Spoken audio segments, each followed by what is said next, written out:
Je vais prier. Seigneur notre Dieu, aide-nous à écouter ce que tu as à nous dire ce matin. Seigneur, utilise-moi aussi pour ta gloire et pour ton service dans cette Église. Parle-nous, Seigneur, parce que nous avons besoin d'apprendre constamment de toi. Et merci, Seigneur, pour cette liberté et cette parole que tu nous as laissée. Amen. Shema Israël, Adonai Eloheinu, Adonai Echad. Vous connaissez tous ce que cela veut dire. En tout cas, le premier mot, très probablement, pour certains, Shema Israël. C'est une prière que tous les juifs pratiquants font le matin et font le soir. Et en fait, c'est le début, c'est les versets de Deutéronome, chapitre 6, verset 5. Écoute Israël, l'Éternel est notre Dieu, l'Éternel est un. La notion de l'écoute est un verbe qui parcourt toute la Bible. Vous me direz, vu que la Bible est la parole de Dieu, il n'y a rien d'étonnant que l'accent soit mis sur le fait d'écouter. La notion de l'écoute, notre union a proposé un canevas de commencer l'année sur ce thème de l'écoute. Et je vous propose régulièrement de revenir tous les mois sur la notion de l'écoute. Parce que l'écoute, c'est un domaine très large. Écoutez Dieu, écoutez les autres, m'écoutez moi-même. Mais il y a aussi le versant. Parfois, je n'écoute pas Dieu. Parfois, je n'écoute pas les autres. Parfois, je ne m'écoute pas moi-même. La notion de l'écoute est une vie en soi. Parce que qu'on le veuille ou non, on est amené à écouter. Shema Israël. Si l'Éternel insiste tant sur ce point, c'est qu'il sait probablement que depuis la chute, nous ne savons plus écouter comme nous devrions écouter. Écoute Israël. Ce Shema, pour les Juifs, est important et il est un peu comme, j'aurais envie de dire, le Notre Père pour nous chrétiens. D'ailleurs, les deux se rejoignent. On y voit des similitudes, puisque les deux sont tournés vers Dieu. Écoute Israël, l'Éternel est notre Dieu, l'Éternel est un. Notre Père qui est aux cieux, que ton nom soit sanctifié. Mettre l'accent, la priorité, notre énergie, notre direction, nos oreilles vers notre Dieu. Dès le commencement, si vous lisez la Bible, vous vous rendrez compte que nous avons un Dieu qui parle. Ce qui sous-entend que nous devons y apporter une écoute si nous voulons savoir et comprendre ce que Dieu dit. J'avais relevé plusieurs fois dans Genèse 1, l'Éternel dit, Dieu dit, Dieu dit, Dieu dit.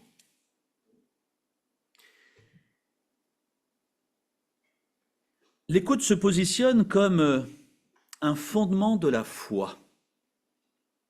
Si je crois, alors je vais écouter ce que Dieu dit. D'autant plus que la Bible est la parole que Dieu nous adresse. Quand j'aime quelqu'un, j'aime lire la lettre qu'il m'envoie.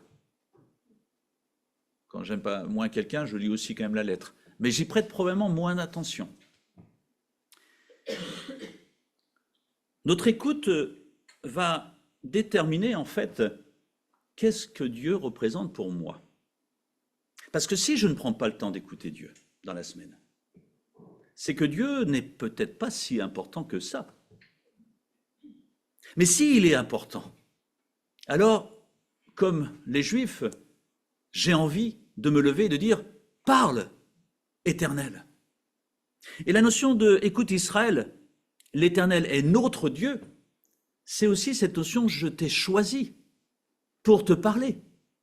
Est-ce qu'on réalise que Dieu nous a choisis pour nous parler, pour nous donner un message ou pour nous utiliser pour quelque chose? Oui, je parle bien de Dieu et je parle bien de nous les hommes. Et puis l'Éternel est un.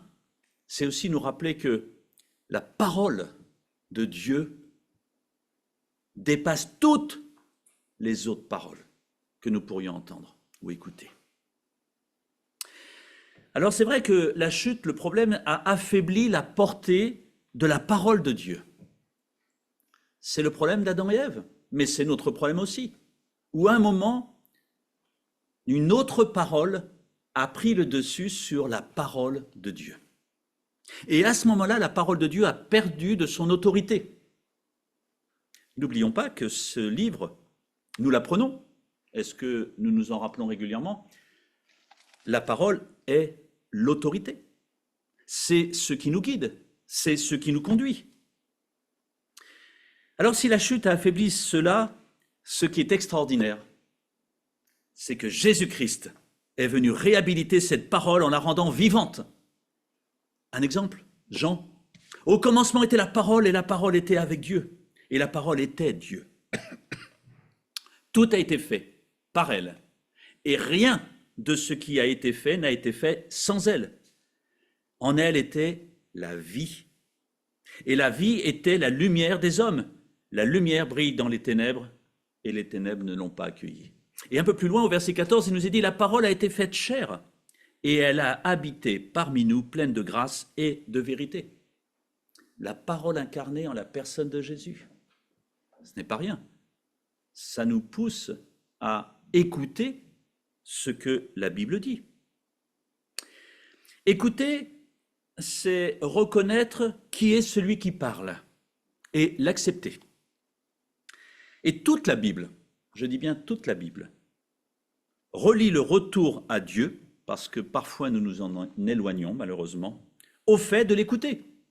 Deutéronome 4, dans ta détresse, quand tout cela t'arrivera, et précède une liste impressionnante de choses que malheureusement le peuple d'Israël va faire et qui n'est pas bien. Comme nous, parfois, nous n'écoutons pas, ne faisons pas ce que Dieu nous dit. Quand tout cela t'arrivera dans l'avenir, tu retourneras à l'Éternel, ton Dieu, et tu écouteras sa voix. Être chrétien, je dirais que c'est tout simplement prendre le temps d'écouter Dieu. Mais pour écouter Dieu, il faut savoir, comprendre, connaître comment écouter Dieu. L'écoute, il existe, je suis désolé, j'aurai une introduction un petit peu longue pour cette premier message sur ce point, mais notons qu'il existe une différence, alors je suis allé vérifier sur Internet parce que je n'étais pas sûr de tout ce que j'allais vous dire, il existe une différence entre entendre et écouter. Entendre, c'est percevoir un son sans y prêter une attention particulière. Alors qu'écouter, c'est prêter attention, s'appliquer à comprendre ce que nous entendons. Nous réalisons alors notre privilège quand Dieu dit qu'il est celui qui écoute nos prières. Ça veut dire qu'il est prêt attention. Ça m'intéresse. Mais, vous l'avez compris, la question qui tue, qu'en est-il de nous? Écoutons-nous Dieu ou entendons-nous parfois un son qui vient de Dieu? Et là se fait toute la différence. Il y a tant de choses dans notre vie qui fait que parfois nous restons au niveau d'entendre un son et de ne pas aller plus loin pour écouter Dieu. Et le diable est très bon pour nous faire vivre cela. Dieu nous parle si nous savons écouter. Nous allons, pour plusieurs, discuter à la fin de ce culte. Et parfois, on va parler et on va avoir l'impression que l'autre écoute et que parfois, on a l'impression que l'autre, il est ailleurs. Et parfois, Dieu, dans notre attitude avec Dieu, nous réalisons la même chose. D'ailleurs, si Dieu nous parle à la condition de savoir écouter, il en est de même dans notre écoute des autres, c'est ce que je viens de dire. Mais on reviendra dessus dans un autre message. Et aussi sur le fait que parfois, on ne sait pas s'écouter. Notre petite conscience. Ou parfois quand notre corps nous dit quelque chose. Attention, attention. Plusieurs facteurs peuvent restreindre notre écoute de Dieu. En avons-nous envie? C'est une première chose. Est-ce que j'ai envie d'écouter Dieu? Est-ce que je pense avoir besoin d'écouter Dieu? Ou peut-être que nos oreilles sont occupées par tellement d'autres sons que je n'arrive pas à discerner. Et ce monde est tellement fort pour nous faire entendre certaines choses. Et je vous propose ce matin de nous arrêter brièvement sur l'exemple de Samuel. Samuel. Parce que Samuel a dû apprendre à reconnaître la voix de l'Éternel. Il a dû apprendre, parce qu'au début, il ne le savait pas. Lisons 1 Samuel au chapitre 3. Hop, je me trompe. Un verset que beaucoup connaissent, un texte qu'on apprend dans les écoles du dimanche très souvent, mais qui a tellement de choses à nous apprendre pour nous adultes. Le jeune Samuel était au service de l'Éternel, auprès d'Élie. La parole de l'Éternel était rare en ce temps-là. Les visions n'étaient point fréquentes. En ce même temps, Élie était couché à sa place. Ses yeux commençaient à s'affaiblir, il ne pouvait plus voir. La lampe de Dieu n'était pas encore éteinte. Et Samuel était couché dans le temple de l'Éternel où était l'arche de Dieu, c'est-à-dire la présence de Dieu. Alors l'Éternel appela Samuel. Il répondit, « Me voici ». Il courut vers Élie et dit, « Me voici, car tu m'as appelé ». Élie répondit, « Je n'ai pas appelé, retourne te coucher ». Et il alla se coucher. L'Éternel appela de nouveau Samuel. Et Samuel se leva, alla vers Élie et dit, « Me voici, car tu m'as appelé ». Alors Élie dit 2 fois qu'il me réveille dans la nuit, ça commence à faire beaucoup. Élie répondit, « Je n'ai pas appelé mon fils, retourne te coucher ». Samuel ne connaissait pas encore l'Éternel, et la parole de l'Éternel ne lui avait pas encore été révélée. L'Éternel appela de nouveau Samuel, pour la 3e fois. Celui-ci se leva, alla vers Élie et dit, « Me voici, car tu m'as appelé ». Élie comprit que c'était l'Éternel qui appelait le garçon. Élie dit à Samuel, « Va, couche-toi, et si l'on t'appelle, tu diras, « Parle, Éternel, car ton serviteur écoute. » Et Samuel alla se coucher à sa place. L'Éternel vint et se présenta. Il appela comme chaque fois, « Samuel, Samuel !» Et Samuel répondit, « Parle, car ton serviteur écoute. » Alors, il est important ce mot, l'Éternel dit à Samuel. Je vais arrêter là ma lecture. Le contexte de la naissance de Samuel nous est précisé au chapitre 1. Anne, la maman de Samuel, ne pouvait pas avoir d'enfant, mais elle croyait en Dieu. Et lui fit un vœu en lui disant, « Si tu me donnes un enfant, je te le consacrerai. » Et comme Dieu exauça la prière d'Anne, on y voit là aussi une écoute importante entre l'Éternel et Anne. Anne lui confia cet enfant qui s'appelait Samuel. On voit au verset 1 que Samuel est au service de l'Éternel. Et c'est important parce que Dieu a un projet pour lui, comme il a un projet pour chacun de nous qui sommes dans cette salle. Il n'a oublié aucun de ceux qui sont dans cette salle. Mais s'il a un projet, pour Samuel, comme pour nous, encore faut-il connaître ce projet. Et pour connaître ce projet, vous l'avez compris, il faut se mettre à l'écoute de notre Dieu. Ce qui est intéressant, c'est que l'on remarque dans ce verset 1 qu'une certaine déchéance du peuple semble avoir asséché la parole et donc l'écoute de Dieu. Vous savez, l'époque des juges où il est dit que chacun faisait ce qui lui semblait bon. Il peut arriver dans notre vie que parfois nous ne soyons plus dans un état où nous soyons capables d'écouter Dieu. Et où la parole de Dieu, du coup, est comme absente. Un peu pas loin de chacun faisait ce qui lui semblait bon. Et cela se produit très facilement quand, étonnamment, nous n'écoutons plus Dieu. Parce qu'alors, à ce moment-là, nous écoutons autre chose. Au verset 4 jusqu'à 7, nous avons cet appel de Samuel. Dieu appelle Samuel par son nom. Comme je l'ai dit, il a un projet particulier pour chacun. Il s'adresse directement à lui. Samuel entend, mais il ne reconnaît pas Dieu. Samuel ne connaît pas encore la véritable relation qui peut exister entre lui et Dieu, avec ce Dieu qui est vivant. Il est parfois difficile pour nous de réaliser que parfois Dieu nous parle, parce que nous n'arrivons pas à reconnaître la voix de l'Éternel. La première chose dont il est important d'être conscient, c'est que Dieu veut nous parler. Cela ne s'adresse pas qu'à une certaine partie de l'Église. Du moment que je suis chrétien, que j'ai choisi de suivre Christ, à ce moment-là, il est d'une logique évidente que Dieu veut me parler. C'est normal. Quand je choisis un ami, ce n'est pas pour dire « t'es mon ami » parce que ça m'en fait un de plus sur Facebook, encore que dans ce domaine, c'est des choses qui sont possibles. Mais là, c'est un véritable ami, quelqu'un avec qui je peux avoir une relation. Alors, comment connaître la voix de Dieu? Comment reconnaître sa voix? Il y a un texte que vous connaissez tous, que vous connaissez pour beaucoup, dans l'évangile de Jean, chapitre 15, c'est quand il prend l'exemple du berger et des brebis. Et il dit, donc le berger, Jésus, il appelle par leur nom les brebis qui lui appartiennent. Et il les conduit dehors. Lorsqu'il les a toutes fait sortir, il marche devant elles et les brebis le suivent. Pourquoi? Parce qu'elles connaissent sa voix. Parce qu'elles connaissent sa voix. Comment connaître sa voix? C'est tout simplement en prenant du temps avec lui pour apprendre à reconnaître sa voix.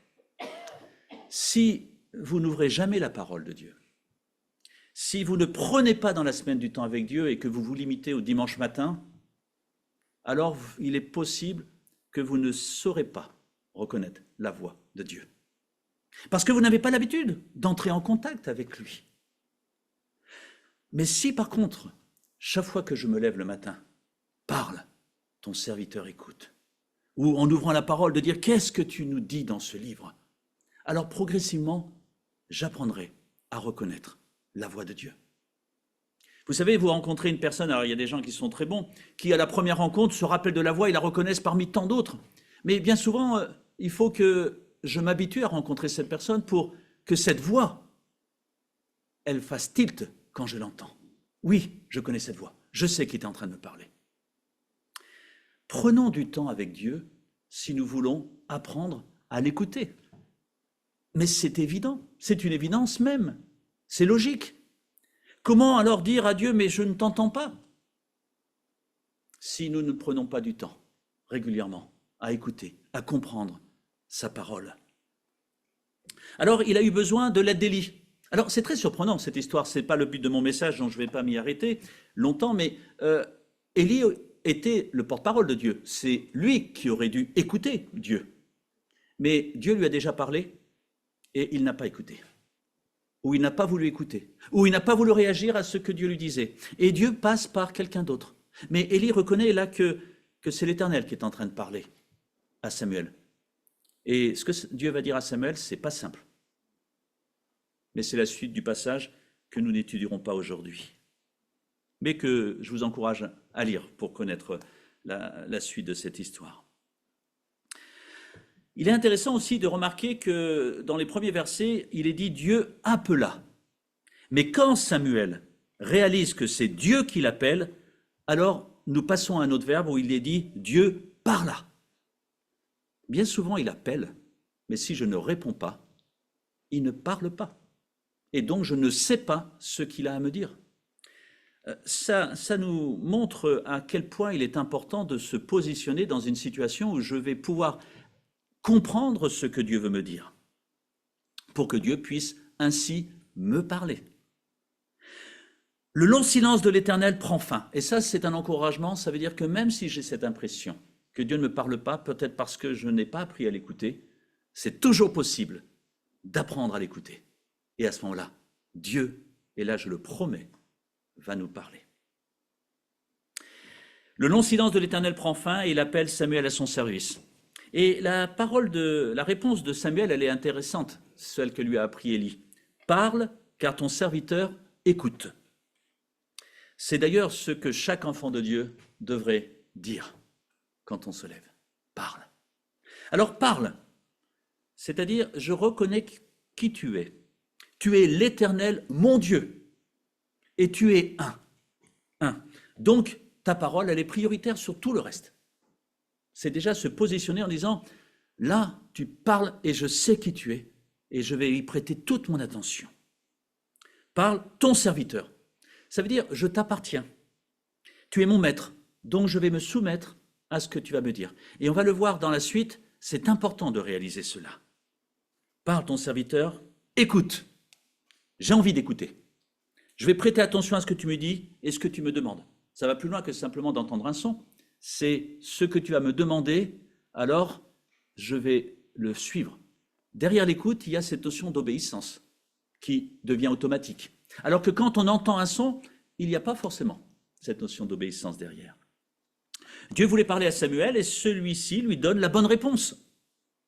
Les conditions sont maintenant réunies pour que la parole de Dieu porte du fruit. Parce que voilà, le but, c'est que la parole de Dieu porte du fruit. Et c'est là que l'écoute devient importante.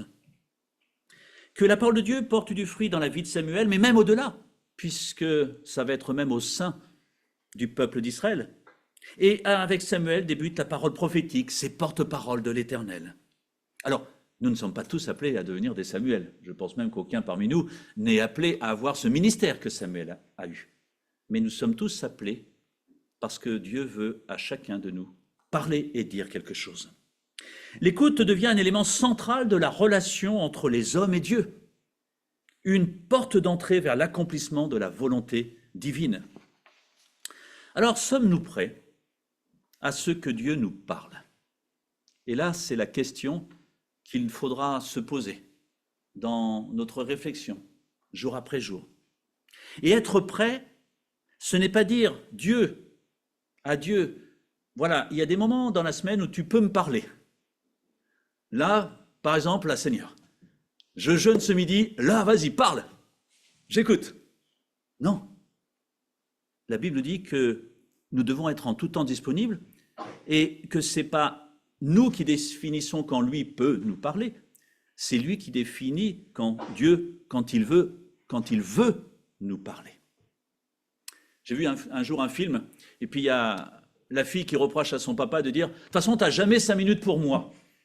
Et le papa, qui sort son réveil, il dit « Voilà, tu as 5 minutes, je t'écoute ». La fille, bien sûr, est partie en colère. Est-ce que nous réagissons pas parfois un peu comme ça avec Dieu?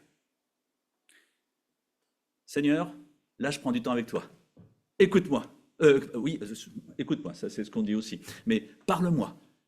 Mais Dieu, il est maître de notre vie.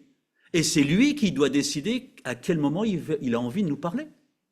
Selon quelles circonstances. Ça veut dire qu'il me faut être en tout temps disponible pour l'écouter. Et ça, c'est le premier point. Dieu peut vouloir nous parler même quand nous ne nous y attendons pas. Et non quand nous décidons que là, nous sommes disponibles. Alors, des tranches horaires que nous lui aurions réservées, ou que nous nous réservons pour lui. Seigneur, là, je suis dispo pour toi. Mais là, laisse-moi tranquille. C'est ce que ça veut un peu dire, parfois. Dieu doit pouvoir compter sur notre écoute quand lui le décide et non quand nous le décidons. Être en tout temps disponible pour l'écouter, et cela en toutes circonstances, parce que c'est Dieu qui prend l'initiative de ce temps d'écoute. Écouter Dieu, ça s'apprend, c'est le deuxième point. En passant du temps avec lui, à travers sa parole, pour reconnaître sa voix. Maturité chrétienne signifie prendre du temps avec lui. Reconnaître sa voix, c'est aussi, à l'inverse, ne pas croire entendre Dieu partout. Parce que si j'apprends à connaître la parole de l'Éternel, Je n'aurais pas l'impression, comme certains, c'est une autre extrême, d'entendre toujours Dieu parler. Et puis aussi, notons, entre parenthèses, que Dieu s'adresse directement à Samuel. Et attention à, Dieu m'a dit pour toi que, soyons prudents, ça peut arriver, mais c'est quand même assez rare. Parce que Dieu peut parler directement aussi. Par contre, il peut utiliser une autre personne pour dire, prends du temps pour écouter Dieu, mais pas pour lui dire ce qu'il a à faire. Cette intimité avec Dieu sera, comme pour Samuel, une source pour notre croissance spirituelle, une complicité avec Dieu. Et du coup, une parole, un geste, un regard suffiront pour se rendre compte que Dieu est en train de nous parler. Plus on est proche et plus on entend ce que Dieu nous dit, et plus on comprend la parole de Dieu. Alors pour terminer, je pourrais lire les versets 19 à 21 qui nous disent « Samuel grandissait et l'Éternel était avec lui. Il ne laissait tomber à terre aucune de ses paroles. Tout Israël, depuis Dan jusqu'à Beersheba, reconnut que Samuel était établi prophète de l'Éternel. L'Éternel continuait d'apparaître à Silo, car l'Éternel se révélait à Samuel à Silo par la parole de l'Éternel. » Il a démarré une relation particulière avec Dieu, et elle s'est prolongée, et il a utilisé ce Samuel. Samuel devient le premier grand prophète d'Israël en ayant appris à reconnaître la voix de l'Éternel.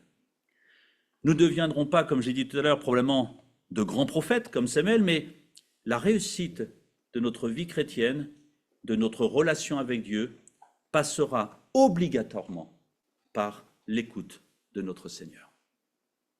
Nous avons tous des projets, des ministères différents, mais le même Dieu qui parle. Désirons écouter Dieu. Apprenons à reconnaître sa voix en passant du temps avec lui. Restons disponibles pour l'écouter quand lui le souhaite. Considérons sa parole comme importante et vitale pour moi et pour les autres. Dans cette disposition de cœur, alors notre écoute de Dieu portera du fruit. Rien ne peut remplacer l'écoute de notre Dieu. Elle est essentielle pour ma vie et elle est bonne pour ma vie chrétienne. J'arrête là le message. Nous allons entendre un chant d'un groupe qui justement chante sur ce texte de Deutéronome, Shema Israël, Adonai Eloheinu, Adonai Erad. Que nous puissions réfléchir à ce que nous venons d'entendre en entendant ce morceau de musique. Et méditons-y tout au long de cette semaine, parce que Dieu a des choses à nous dire. Amen.